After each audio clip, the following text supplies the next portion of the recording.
यावर्षी अति पाऊस झाल्यामुळे सोयाबीनचा दर्जा घसरला असून नाफेडद्वारे हमीभावानं खरेदीचा वेग अतिशय मंद आहे।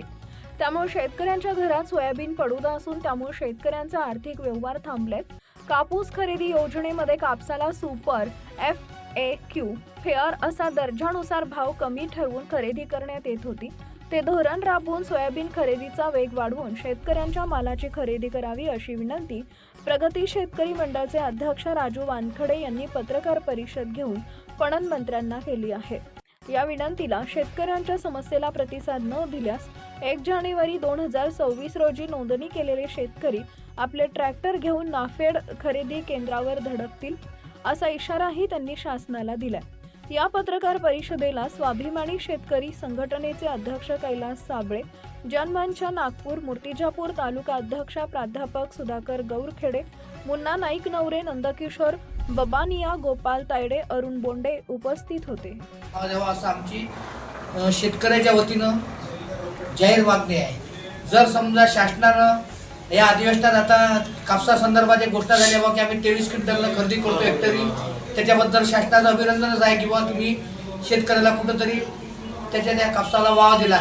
त्याच प्रकारचा वाव तुम्ही आता सोयाबीनच्या खरेदीतली जसं जुन्या वेळेस फेडरेशन असताना कापसाची सुपरचा ग्रेड, FAQचा ग्रेड आणि फेअरचा ग्रेड त्या शेतकऱ्याच्या मालाच्या क्वालिटी पाहून तुम्ही त्यावेळेस त्याची खरेदी करा। त्याच धर्तीवर आता महाराष्ट्र शासनाला आमचं जाहीर आव्हान आहे की बा शेतकऱ्याच्या सोयाबीनची प्रतवारी करा। तुम्ही तुमच्या चायनीतून पडलेला माल घेतल्यावर त्याला कशाचा सुपर FAQ करायला पाहतो आणि त्याच्यानंतर यावर्षी तुम्हाला शेतकऱ्याचा माल घ्याच लागेल किंवा तुम्ही खरेदी सेंटर चालू केले आहेत। जर आता तुम्ही घेणार ना तर उद्या मार्केटातली व्यापारी लोक याच्याविषयी खाली भाव घेतील। जर समजा एक वेळा जसं ग्रामीण भागात म्हणा एखादी सोयरीक पडली तर त्याच्या घरी पोरे पाहायला येत नाहीत, त्याच प्रकारे जर आमचा शासकीय खरेदीत जर माल पाळला गेला शासनाने खरेदीत तर बाहेर व्यापारी त्याला काहीच किंमत देणार नाही। म्हणून आमची शासनाला अशी आग्रहाची विनंती आहे की बा तुम्ही शासनाची शेतकऱ्याची खरेदी करत असताना FAQ दर्जाचा माल घेऊन आम्हाला 5300चा भाव आमच्या पत्रात पाळा। जर शासनानं ही गोष्ट आमची जर कानावर घेतली नाही तर आम्ही मूर्त्या सेंटरवर 1 जानेवारी रोजी सर्व शेतकरी लोक आमचा ज्या शेतकऱ्याने नोंदणी केली आहे सोयाबीनची ते सर्व शेतकरी त्याच्या ट्रॅक्टरनं माल घेऊन येतील आणि आम्हाला शासनाच्या बापाला आमचा माल मोजा लागेल। शासन आमचं हक्क आहे।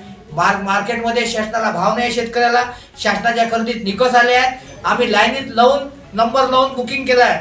हे सगळं करत असताना जर 3ऱ्या महिन्याची जर शेतकऱ्याची खरेदी होत नसेल तर मूर्तिजापूर तालुक्यातील सर्व शेतकऱ्याच्या संघटना, जनमंच, प्रगती शेतकरी मंडळ, स्वाभिमानी शेतकरी संघटना व राष्ट्रीय किसान मोर्चा, किसान ब्रिगेड, अजून ज्या काही शेतकऱ्याच्या संघटना असतील या सगळ्याच्या संयुक्त विद्यमानानं 1 जानेवारी रोजी आम्ही सर्व शेतकरी लोक मूर्तिजापूरच्या नाफेड केंद्रावर ज्या शेतकऱ्यांना नोंदणी केलेली शेतकरी आहेत हे त्यांचा सगळ्याचा माल भरून त्या दिवशी आम्ही तिथं हजर राहू आणि आमचा माल त्या दिवशी शासनाला मोजावाच लागेल। जर शासनानं मोजला नाही तर आम्हाला आमचा मार्ग अवलंबावा लागेल। शासन आहे ना आम्ही अवलंबू। हा आमचा शेतकऱ्याच्या वतीनं जाहीर इशारा आहे।